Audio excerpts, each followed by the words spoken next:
Exercice 3. Comparer les nombres. Petit 1, 4 et 28. Petit 2, 13 et 7.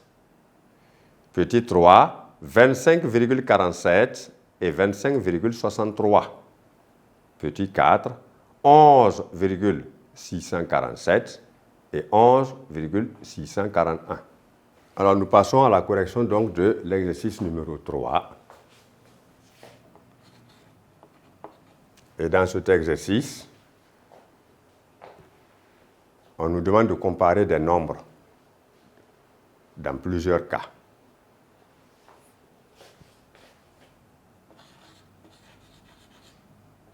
Donc, dans le petit a, nous devons comparer ici 4 et 28.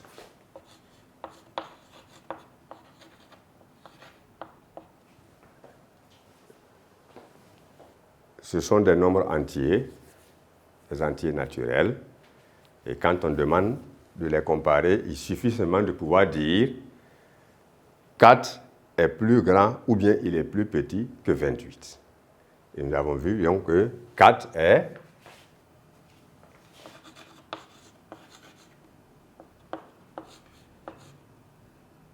plus petit que 28. C'est seulement la comparaison. Pas de dire encore que 28 est plus grand que 4. Nous allons maintenant dans le petit 2, où il faut comparer 13 et 7. Et vous le dites toujours parce que vous devez dire quel travail vous faites. Alors, on nous demande ici de comparer 13 et 7 et c'est ce travail que nous allons faire. Ici encore, nous sommes en présence de deux nombres entiers, dits entiers naturels, où la comparaison est très aisée. Nous savons que 13 est un nombre qui est plus grand que 7. On utilise donc ce symbole-là. 13 plus grand que 7, ou encore 13 supérieur à 7. Ensuite, nous passons au petit 3, qui nous demande de comparer 25,47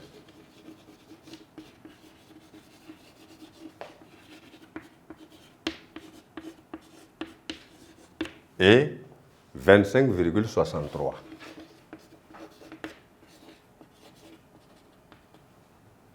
Alors, nous remarquons déjà que nous sommes dans le cas des nombres décimaux et dans chaque nombre décimal que nous avons ici, nous observons qu'on a la même partie entière. Donc, on ne les compare pas, puisque c'est le même nombre. On ne compare pas 25 à 25. Cette question ne sera jamais posée à un élève. Alors, la comparaison prend le sens qu'il y a des chiffres après la virgule dans chaque nombre décimal. Dans ce cas, on compare d'abord 4 et 6.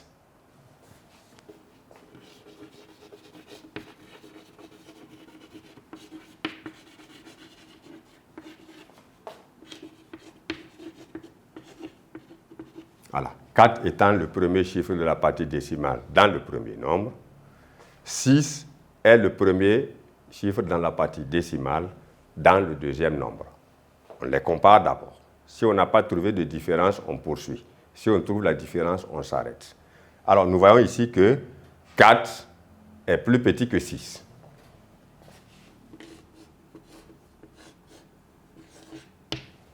Donc, le fait qu'on ait pu dire que 4 est plus petit que 6, cela veut dire que les deux nombres décimaux sont immédiatement comparés. Donc, nous pouvons dire que 25,47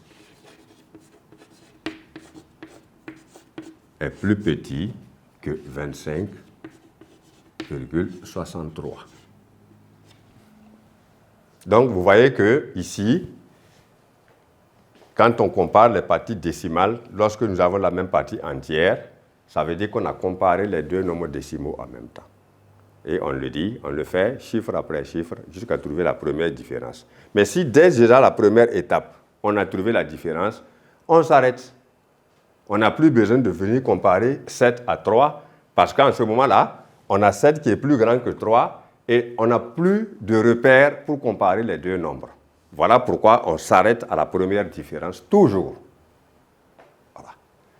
Alors, maintenant, il faut comparer en quatrième position, quatrième question.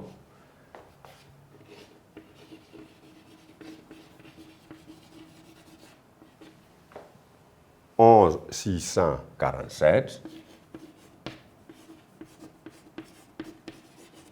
et 11,641. »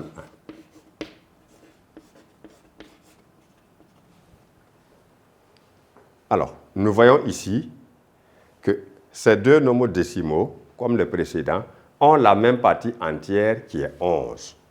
Donc, la comparaison ne se produit pas là-bas. On passe tout de suite dans les parties décimales de chaque nombre. Et nous allons faire la comparaison chiffre après chiffre. Si, vous voyez, on a simplement 6, il est égal à 6, donc il n'y a pas de comparaison entre eux. 4 est égal encore à 4 dans le deuxième nombre décimal. Il n'y a pas de comparaison, donc on ne va pas comparer ici 6 à 6 ou bien 4 à 4. On compare maintenant 7 à 1. Parce que là, nous n'avons pas de différence. 6 est égal à 6, 4 est égal à 4. Donc, il n'y a pas de différence. Alors, on n'écrit pas 6 égale 6, 4 égale 4 parce qu'il n'y a pas de comparaison à faire. Alors, maintenant, nous passons au chiffre suivant. Dans le premier nombre décimal qui est 7, et nous allons le comparer au chiffre suivant du deuxième nombre décimal qui est 1, et nous voyons que 7 est plus grand que 1. Donc, la comparaison de ces deux nombres-là prend en compte la comparaison des derniers chiffres dans chaque partie décimale, à partir du moment où les nombres ont déjà la même partie entière, tout comme dans le cas précédent. Alors, la comparaison est très vite donnée.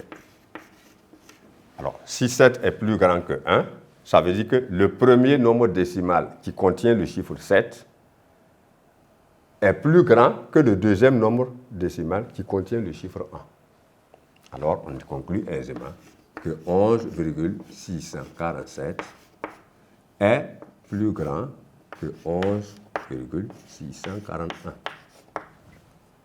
C'est comment on compare deux grandeurs, deux nombres. La correction donc des exercices sur ce chapitre que nous avons proposé est ainsi terminée.